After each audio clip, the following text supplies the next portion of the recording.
મુંજા રક્ષક કે ભક્ષક? આ વાત છે ગુજરાતના કંકાવટી નદીના કિનારે વસેલા એક ગામ ભીલપુરાની. ચારેય બાજુ ખેતરો અને એક તરફ નદીની વચ્ચે સુંદર સૌંદર્ય ધરાવતું આ ગામ હતું. 800 લોકોની વસ્તી ધરાવતા આ ગામમાં મોટે ભાગે ખેડૂતો અને બ્રાહ્મણો રહેતા હતા. દિવાળીની કાળી ચૌદસની એ રાત હતી.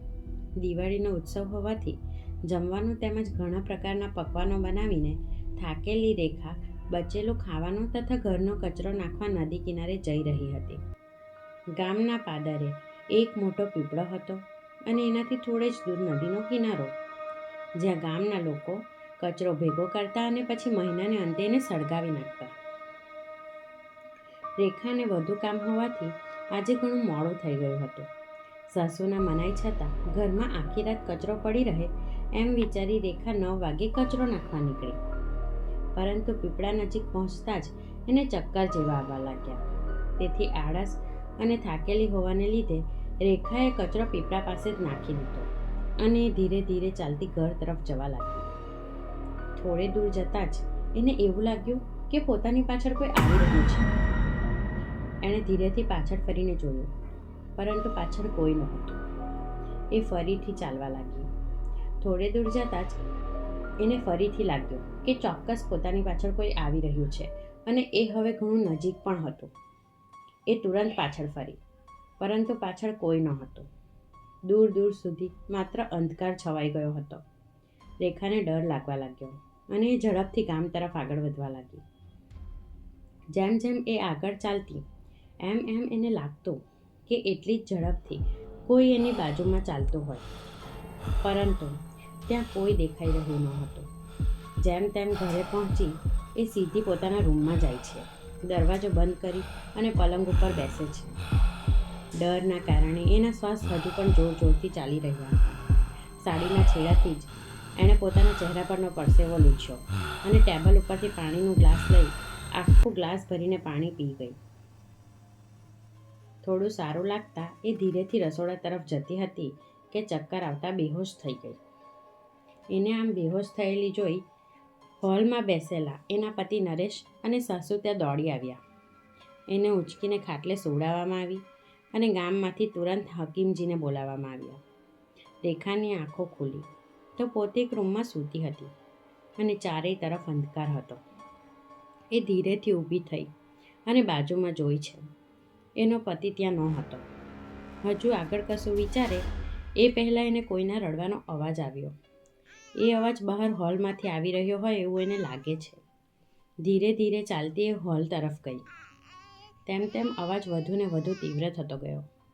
રેખાએ હોલની લાઇટ પાડી અને જોયું તો સામે એક નાનું જન્મેલું બાળક પડ્યું હતું. એનો જીવ બળી ગયો. કોનું બાળક આમ પડ્યું છે? એ બાળકને ઊંચકવા આગળ વધી કે એક ખૂણામાંથી એ બાળક ઉપર એક શૈતાન જેવા લાગતા લગભગ 7 વર્ષના ભયાનક બાળકે હુમલો કરી દીધો અને પોતાના તીક્ષ્ણ દાંત વડે આખું બાળક એણે ફાડી ખાધું.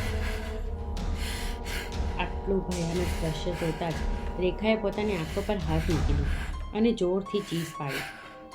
રેખાને એવું લાગ્યું જાણે કોઈ એની સામે ઊભું છે અને એના ખભા પકડીને એને હલાવી રહ્યું છે. રેખા, ઓ રેખા! રેખાનો પતિ નરેશ બેહોશ રેખાને અચાનક બેહોશીમાં આમ ચીસ પાડતી સાંભળીને એની પાસે આવે છે અને એને જોરથી હલાવીને જગાડવાની કોશિશ કરી રહ્યો છે.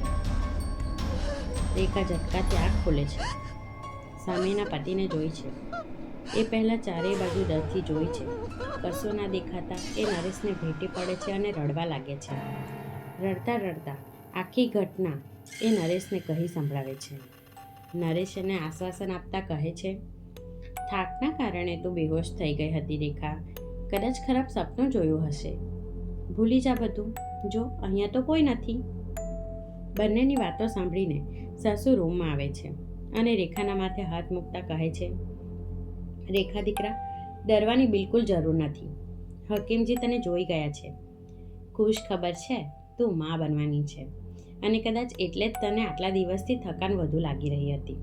ચિંતા નહીં કર, આરામ કર. હા? રેખા આ વાત સાંભળીને ખુશીથી રડી પડે છે. એ સીધી ભાગીને ઘરના મંદિરમાં જાય છે અને ભગવાનને હાથ જોડી પ્રાર્થના કરે છે અને ધન્યવાદ કહે છે કે અચાનક એને પાછળથી એક ભયાનક અવાજ સંભળાય છે. આ ઘરમાં હું જ રહીશ, કોઈ બીજું બાળક નહીં આવે. અને એક ભયાનક હાસ્ય આખા મંદિરમાં ગુંજી ઉઠે છે. આ સાંભળી રેખા પાછળ ફરે છે તો સામે જ એક 7 વર્ષનો છોકરો, પરંતુ જાણે કે કોઈ શૈતાન હોય એવો લાગી રહ્યો હતો. એના માથા ઉપર વાળ ન હતા, પરંતુ બ્રાહ્મણ લોકો રાખે એવી લાંબી શિખા જરૂર હતી. શરીર ઉપર માત્ર એણે ધોતી બાંધી હતી અને જનોઈ ધારણ કરી હતી. એની આંખો મોટી અને ભયાનક લાલ રંગની. એના દાંત જાણે કોઈ જાનવરના હોય એવા તીક્ષ્ણ અને ભયાનક હતા. એને જોતાં જ રેખા તો જાણે એક ધબકારો ચૂકી ગઈ. એને રાત્રે જોયેલું સપનું યાદ આવી ગયું. એને આમ ડરેલી જોઈ એ શૈતાની લાગતો બાળક વધુ જોરથી હસવા લાગ્યો. એ દરવાજા પાસે જ બેઠો હતો અને ધીરે ધીરે રેખા તરફ આગળ વધી રહ્યો હતો. એને પોતાની નજીક આવતા જોઈ રેખા 2 ડગલા પાછળ ખસી જાય છે.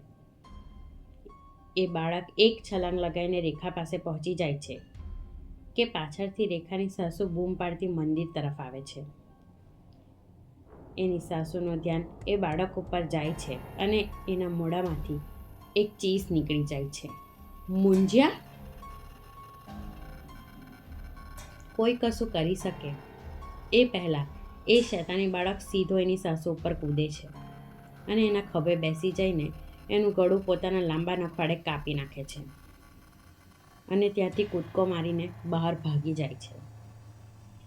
સાસુની ગરદનમાંથી આમ લોહીની નસો ફાટતી જોઈને રેખા જોરદાર ચીસ પાડે છે. એની ચીસ સાંભળીને નરેશ તથા આજુબાજુના લોકો પણ દોડી આવે છે.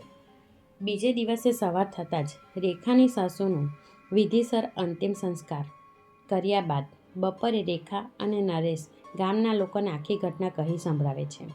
ગામના લોકોમાં ડર ફેલાઈ ગયો હતો. બધા લોકો પોતપોતાની રીતે અનુમાન લગાવી રહ્યા હતા કે આ શૈતાની બાળક કોણ હોઈ શકે. એટલામાં ત્યાં ગામના સૌથી વૃદ્ધ અને મંદિરના પૂજારી આવે છે અને આખી ઘટના સાંભળી અંતે ગંભીરતાથી કહે છે, આ શૈતાની બાળક કોઈ સામાન્ય પ્રેત નથી, આ તો મૂંઝ્યા છે, મૂંઝ્યા. પૂજારીના મોઢે મૂંઝ્યાનું નામ સાંભળી દરેક લોકોને પરસેવો છૂટી જાય છે. દરેક લોકો એકબીજા સાથે મૂંઝ્યાની વાતો કરવા માંડે છે. પૂજારી બધાને શાંત થવા જણાવે છે અને રેખા પાસે જતા કહે છે, તું તો હજી હમણાં લગ્ન કરીને આવી છે, પરંતુ આ મૂંઝ્યા અમારા ગામમાં છેલ્લા 25 વર્ષોથી વસી રહ્યો છે. 25 વર્ષ પહેલાં કાંતા નામની એક છોકરી લગભગ તારી જ ઉંમરની અહીં પરણીને આવી હતી. થોડું ઘણું ભણેલી હોવાથી એ રોજ ગામના બાળકોને નદી પાસે આવેલા પીપળા નીચે ભણાવવા જતી. એ બાળકોમાંથી એક બાળક હતો ચંદુ. ચંદુની માતા એના જન્મ વખતે જ મરી ગઈ હતી અને પિતા તો દારૂના નશામાં ધૂત રહેતા. ચંદુ અને કાંતા વચ્ચે ધીરે ધીરે મા દીકરા જેવો સંબંધ બંધાવા લાગ્યો હતો. કાંતા ચંદુને પોતાના દીકરાની જેમ વહાલ કરતી. એના માટે કપડાં લાવવા, રમકડાં લાવવા, સારા સારા પકવાનો બનાવી એને ખવડાવવા, એ જાણે કાંતાનું રોજનું કામ બની ગયું હતું. આ તરફ ચંદુ પણ કાંતામાં પોતાની માતા જોઈ રહ્યો હતો. એક દિવસે ચંદુ જ્યારે 7 વર્ષનો થયો હતો ત્યારે ગામના લોકોને ભેગા કરી કાંતા અને એના પતિએ નક્કી કર્યું કે ચંદુની મુંડનની વિધિ માતા પિતા તરીકે તેઓ પોતે જ કરશે. અને ખરેખર ઘણી ધૂમધામથી ચંદુની મુંડનની વિધિ કરવામાં આવી. વિધિના 3જા દિવસે ખબર પડી કે કાંતા માતા બનવાની છે. પહેલાં તો ચંદુ આ વાત સાંભળી ઘણો ખુશ થયો, પરંતુ ધીરે ધીરે એના મિત્રો એની મજાક કરવા લાગ્યા કે હવે તો એમનો પોતાનો પુત્ર આવી જશે, તો તું શું કરીશ ચંદુ? આ વાતની ચંદુના નાના મગજ પર ખૂબ ખરાબ અસર થઈ. એના મનમાં આવનારા બાળક માટે ઈર્ષા અને ગુસ્સો જાગવા લાગ્યા. એક રાતે ગુસ્સામાં એ કાંતાના ઘરે પહોંચી ગયો અને એની સાથે લડવા લાગ્યો. આ બાળક તારે નથી લાવવાનું માં, માત્ર હું જ તારો દીકરો છું. જો આ બાળક આ દુનિયામાં આવશે તો હું એને મારી નાખીશ. ચંદુનો ગુસ્સો એટલો હતો કે કાંતાની એક વાત સાંભળવા તૈયાર નહોતો. ગુસ્સામાં કાંતાએ એને એક તમાચો માર્યો અને સામે ચંદુએ જોરથી કાંતાને ધક્કો મારી દીધો. કાંતાનું માથું સીધું દિવાલમાં જઈને અથડાયું અને ઘણું લોહી વહી જતાં એનું ત્યાં જ મૃત્યુ થઈ ગયું. કાંતાનો પતિ ત્યારે બહાર ગામ હતો. કાંતાને આ રીતે જમીન પર મરેલી જોઈ ચંદુને અહેસાસ થયો કે પોતે પોતાની માતાને જ મારી નાખી હતી. એણે પણ જઈને નદીમાં કૂદી આત્મહત્યા કરી. એ પણ મૃત્યુ પામ્યો. પરંતુ મુંડનના વિધિના 5મે દિવસે જ આવું થયું હોવાથી ચંદુને મુક્તિ ના મળી શકી. પીપળાના ઝાડ પર મુંજ્યા બની એટલે કે બ્રહ્મરાક્ષસની યોનિને પામી એ રહેવા લાગ્યો. મુંજ્યા એમ નાનક બાળક જેવા હોય છે, પરંતુ સાધારણ પ્રેત કરતાં ઘણા અંશે ખતરનાક અને હુમલાવર હોય છે. એ લોકોની શક્તિ પણ ઘણી હોય છે, જેમનું કદાચ એમને પોતાને પણ ખ્યાલ ન હોય. આખી વાત જાણી રેખા ડરી ગઈ. નરેશે પૂજારી પાસે આવતા કહ્યું, રેખાની પાછળ કેમ પડ્યો છે આ મુંજ્યા? આવી રીતે તો કેટલી બધી સ્ત્રીઓ ગર્ભવતી થઈ હશે છેલ્લા 25 વર્ષોમાં, તો રેખા જ કેમ? એ જ પ્રશ્ન હું વિચારી રહ્યો છું, પૂજારીએ કહ્યું અને રેખા તરફ ફર્યા. તું હમણાં થોડા દિવસો પહેલાં ક્યારેક પીપળા પાસે ગઈ હતી રાતના સમયે? રેખાએ હામાં ડોકું હલાવ્યું અને જણાવ્યું કે પોતે કાલે કચરો નાખવા ગઈ હતી અને જલ્દીમાં પીપળાની નજીક જ કચરો નાખી આવી હતી. પંડિતજી સમજી ગયા કે આમ કચરો એના ઘર પાસે નાખવાથી મુંજ્યા ગુસ્સામાં રેખા સાથે આવ્યો હશે. પછી એને ખબર પડી હશે કે રેખા ગર્ભવતી છે, તેથી એ રેખામાં કાંતાને જોઈ રહ્યો હતો અને જે પણ હવે રેખા અને મુંજ્યા વચ્ચે આવશે તો મુંજ્યા એને મારી નાખશે. જો રેખા, સાંજ થતાં જ મુંજ્યા ફરી આવશે અને એ એની પૂરેપૂરી કોશિશ કરશે તારા બાળકને નુકસાન પહોંચાડવા માટે. એ ચાલાક છે, ખૂબ ચાલાક, માટે તું સાચવજે. હું હમણાં જ બાજુના ગામમાં આવેલા મહારાજને મળીને આનો કોઈ રસ્તો શોધું છું. ત્યાં સુધી તમારે ભગવાનનું નામ લઈ સાથે રહેવાનું છે. યાદ રાખજો, મુંજ્યા એક બાળકનો પ્રેત છે. જો એ હુમલો કરે તો એની સાથે બાળકની જેમ વર્તન કરવું, નહીં તો તમે કોઈ કાલ સવારનો સૂરજ નહીં જોઈ શકશો. પંડિતની વાત સાંભળી નરેશ રેખાને એના પિયર મૂકી આવવા જણાવે છે, પરંતુ પંડિત એને સમજાવતા કહે છે કે મુંજ્યા રેખા સાથે જોડાઈ ગયો છે. રેખા દુનિયાના કોઈ પણ ખૂણામાં હોય, મુંજ્યા એની સાથે જશે ને જશે જ. માટે એને કશે પણ મોકલવી એની સલામતી કરી શકે એવું નથી. સાંજે સૂરજ ડૂબી ગયો હતો, પરંતુ ઘરમાં કોઈ હલનચલન નહોતી. ધબકતા હૃદયે ગામના થોડા લોકો નરેશના ઘરના ઓટલે બેઠા હતા. થોડો સમય જતાં ઘરના પાછળના ભાગે એક માણસ બાથરૂમ કરવા જાય છે કે એને ઘરના છાપરા પરથી કોઈનો અવાજ આવે છે. એ ઉપર જોઈ છે અને જે જોઈ છે એ જોતાં જ એની આંખો પહોળી થઈ જાય છે. ઘરના છાપરા ઉપર મુંજ્યા બેઠો હતો અને એની તરફ જ ગુસ્સામાં લાલ આંખો વડે જોઈ રહ્યો હતો. પોતે કશું કરી શકે એ પહેલાં જ મુંજ્યાએ એના ઉપર છલાંગ લગાવી અને પોતાના નખ વડે એક જ વારમાં એનું ડોકું કાપી નાખ્યું. એ માણસના ગળામાંથી લોહીની તસ્કરી ફૂટી નીકળી અને એક ભયાનક ચીજ સાથે એ માણસ ત્યાં ઢળી પડ્યો. એને આ રીતે મળતા જોઈ મુંજ્યા તાળી પાડીને હસવા લાગ્યો. આ તરફ રેખાની તબિયત થોડીક નાજુક થઈ જતાં નરેશ એને રૂમમાં સુવડાવી આવ્યો હતો.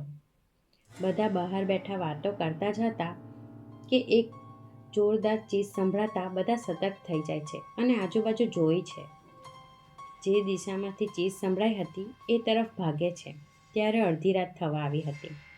તરસ લાગવાને કારણે ભર ઊંઘમાંથી રેખા આંખો ખોલે છે તો ઉપર પંખા પર જ એ મુંજ્યાને બેસેલો જોઈ છે અને એ રેખા તરફ જ જોઈ રહ્યો હતો. એને આમ ફરતા પંખા ઉપર બેસેલો જોઈને રેખા એક ધબકારો ચૂકી જાય છે. એને સમજ નહોતી પડતી કે હવે પોતે શું કરશે. આ તરફ ઘરના પાછળના ભાગે પેલા માણસને આ રીતે મરેલો જોઈ લોકો ડરથી પોતપોતાના ઘર તરફ ભાગવા માંડે છે. ગામમાં દોડાદોડી થઈ જાય છે. રમેશને પણ રેખા એકલી હતી એ વાતની ચિંતા થતાં એ રેખા પાસે ભાગે છે. મુંજ્યાને ઉપર બેસી પોતાની તરફ જ જોતા જોઈને ડરથી રેખા જાણે પૂતળું બની ગઈ હતી. એને ચીસ પાડવી હતી, પરંતુ અવાજ જાણે ગળામાં જ દબાઈ ગયો હતો. એ જોર લગાવીને ઊભી થવા જ જતી હતી કે પંખા ઉપરથી મુંજિયા સીધો એની તરફ કૂદે છે. રેખા ડરથી પોતાની આંખો બંધ કરી દે છે, પરંતુ થોડી મિનિટો સુધી કશું ના થતાં એ ધીરેથી આંખો ખોલે છે. મુંજિયા ઉપર ન હતો. એ વાતથી હજુ રેખાને હર્ષ જ થાય છે કે એની નજર સામે પડે છે. ત્યાં નરેશ ઊભો હતો અને નરેશના ખભા ઉપર બેઠો હતો મુંજિયા. મુંજિયાના હાથ ધીરે ધીરે નરેશના ગળા ઉપર ફરી રહ્યા હતા. નરેશ પણ ડરના કારણે પરસેવાથી નવાઈ ગયો હતો. રેખાને પંડિતની વાત યાદ આવી જાય છે અને મુંજિયા તરફ પ્યારથી જોતા એ કહે છે, ચંદુ, જેમ કાંતા તારી માતા હતી એમ જ તું મને પણ તારી માતા સમજ. અહીં આવ મારી પાસે. રેખા એના તરફ હાથ લંબાવે છે અને પોતાની પાસે એને બોલાવે છે. રેખાની વાત સાંભળી ભયાનક લાગતો મુંજિયો થોડો કોમળ બને છે. એ ધીરેથી નરેશ પરથી છલાંગ લગાવીને રેખા પાસે કૂદે છે. આવી રીતે એને તરત પોતાની પાસે આવતા જોઈ એક પળ માટે રેખા ડરી જાય છે, પરંતુ એ પોતાની જાતને સંભાળી લે છે. મુંજિયા સીધો એના ખોળામાં માથું મૂકી સૂઈ જાય છે. જાતને સાચવતા રેખા મુંજિયાના માથે હાથ ફેરવે છે અને ધીરેથી કહે છે, હવે તો હું હંમેશા આ રીતે તારી સાથે જ રહીશ ચંદુ. તારે હવે કોઈને મારવાની જરૂર નથી. હું તને ખૂબ પ્રેમ કરું છું અને તને મારી સાથે જ રાખીશ. મુંજિયા રેખા સામે મમતાથી જોઈ છે. પછી કંઈક યાદ આવી જતા એ અચાનક ઊભો થાય છે અને રેખા સામે આવી કૂદે છે. તું મારી સાથે ચાલમાં, મારી દુનિયામાં, જ્યાં માત્ર તું અને હું જ હોઈશું. આ સાંભળતા જ રેખા ડરી જાય છે. રેખા ઉપર મુંજિયા હુમલો ન કરી બેસે એ ડરથી નરેશ વચ્ચે આવી જાય છે. આ તારી દુનિયા નથી. તારી દુનિયા અલગ છે મુંજિયા, અને તારે ત્યાં જવા જ પડશે. તું આવી રીતે જીવતા માણસોને મારીને તારી દુનિયામાં નહીં લઈ જઈ શકે. એ પાપ છે. નરેશની વાત સાંભળી મુંજિયાની આંખો વધુ લાલ થઈ જાય છે. એ ગુસ્સામાં નરેશ પર હુમલો કરવા જ જતો હતો એટલામાં વચ્ચે પૂજારી આવી જાય છે. એમના હાથમાં પીપળાની એક ડાળખી હોય છે. એ જોઈ મુંજિયા ત્યાં અટકી જાય છે. મુંજિયાને જોઈને પૂજારી કહે છે, આ તારું ઘર નથી મુંજિયા, તારું ઘર પીપળો છે અને ભગવાને તને ત્યાંથી અહીંયા આવી નિર્દોષ લોકોને મારવાની પરવાનગી આપી નથી. તેથી હું ભગવાનને સાક્ષી માનીને તને આદેશ આપું છું કે હમણાં ને હમણાં જ તું તારા ઘરે જા, અને જો તું નહીં જશે તો તારા ઘર પાસે ઊભેલા મારા માણસો તારા ઘરને આગ લગાવી દેશે. પૂજારીની વાત સાંભળી છલાંગ લગાવતો મુંજિયા ઘરની બહાર નીકળી જાય છે અને પીપળા પાસે પહોંચે છે. પીપળા પાસે ઘણા લોકોને જોતા એ ગુસ્સામાં પીપળા ઉપર ચડી જાય છે. એના ઉપર ચડતા જ પીપળાની પાછળથી મંત્ર બોલતા એક મહારાજ નીકળે છે. તે સફેદ દોરા વડે પીપળાને બાંધે છે અને પછી નાની એવી કોઈ વિધિ કરે છે. મુંજિયો એમને રોકવાની ઘણી કોશિશ કરે છે, પરંતુ એ ઝાડ પરથી નીચે આવી શકતો ન હતો. આખરે લાલ દોરો બાંધીને મહારાજ પીપળાથી દૂર થઈ જાય છે અને કહે છે, એ મુંજિયા, આ ઝાડ સાથે હવે મેં તને બાંધી દીધો છે. આ જ હવે તારું ઘર છે. પૂજારી અને રેખા પણ ત્યાં આવી પહોંચે છે અને મુંજિયા તરફ જોતા પૂજારી કહે છે, મુંજિયા, અમે તને આજથી અમારા ગામનો રક્ષક બનાવવા ઈચ્છીએ છીએ. આ પીપળાને તારું ઘર સમજ. તને આ પીપળાની આજુબાજુ ઓટલો પણ બાંધી આપીશું, તેમજ તારા નામનું મંદિર પણ અહીં બનાવવામાં આવશે. ગામના લોકો હંમેશા તને ગામનો રક્ષક જાણીને તારી પૂજા કરશે. આ રેખા અને એના જેવી ઘણી માતાઓ હંમેશા તને મળવા આવશે. હવે નક્કી તારે કરવાનું છે કે તારે અમારી વાત માનીને આ ગામનો રક્ષક બનવું છે કે આમ જ શૈતાન બની રહેવું છે. જો તું આવી જ રીતે લોકોની હત્યા કરતો રહીશ તો અમે આ પીપળાને આગ લગાવી દઈશું અને એની સાથે જ તું પણ બળીને ભસ્મ થઈ જશે. હજુ પણ ગુસ્સામાં બધા સામે જોઈ રહેલા મુંજિયાની નજર રેખા ઉપર પડે છે. રેખાની આંખોમાં આંસુ હતા. રેખા ધીરેથી પીપળા તરફ જાય છે અને પીપળા પર હાથ મૂકતા કહે છે, ચંદુ, તને કાંતા આ વાત નહોતી સમજાવી શકી, પરંતુ હું સમજાવું છું. એક માતા માટે એના દરેક પુત્ર સરખા જ હોય છે. એ તમામને એક સરખા જ ચાહે છે. જેમ મારું આવનારું બાળક મને પ્રિય છે, એમ ચંદુ તું પણ મારો દીકરો છે અને મને એટલો જ પ્રિય છે. અને જેમ મેં તને કહ્યું હતું તેમ હું હંમેશા તારી સાથે રહેવા માંગુ છું. તને મળવા આવીશ, પરંતુ તું આ તારી જીદ છોડી દે અને તારી આ માતાની વાત માન. ગામનો રક્ષક બની જા, જેથી હું તારા પર ગર્વ કરી શકું. રેખાના શબ્દો મુંજિયા પર જાણે જાદુ કરી રહ્યા હતા. એના ચહેરા પર શાંતિ છવાઈ ગઈ હતી. એ શાંત થાય છે અને તે દિવસથી આજના સમય સુધી એ ગામની રક્ષાની જવાબદારી ઉપાડી લે છે. પરંતુ જો કોઈ આજે પણ મુંજિયાના ઘરના નજીક ગંદકી કરે કે પીપળાને નુકસાન પહોંચાડવાની કોશિશ કરે તો આજે પણ મુંજિયા એક શૈતાન છે અને હંમેશા રહેશે.